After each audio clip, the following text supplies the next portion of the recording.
Depuis le début de l'année, le Moyen-Orient a connu l'un des développements politiques les plus rapides de ces dernières années. La rivalité entre l'Iran et l'Arabie saoudite a dominé la politique du Moyen-Orient ces dernières années, engloutissant la Syrie, l'Irak, le Liban et le Yémen. Mais aujourd'hui, le Moyen-Orient et même l'Afrique du Nord se préparent à la possibilité d'un changement politique sismique.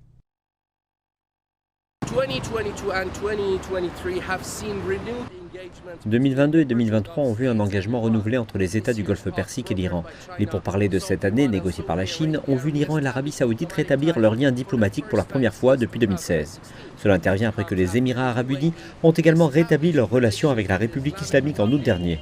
Les analystes suggèrent que ces développements sont susceptibles d'accroître les chances d'un règlement politique au Yémen. Les efforts diplomatiques pour résoudre le conflit dans la région se sont multipliés depuis que la Chine a négocié un accord entre l'Arabie saoudite et l'Iran pour rétablir leurs liens.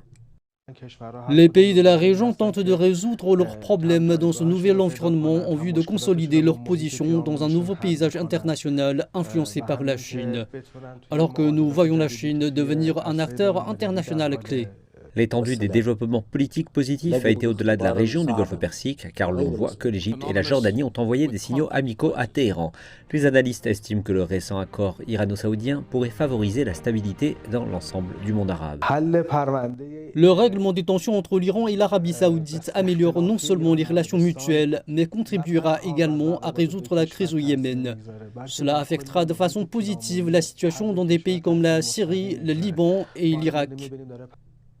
Et avec la réouverture officielle des ambassades à Téhéran et à Riyad, qui devrait intervenir dans les prochains jours, également un prochain voyage du président Ebrahim Raïssi en Arabie saoudite, des résultats régionaux plus tangibles sont attendus.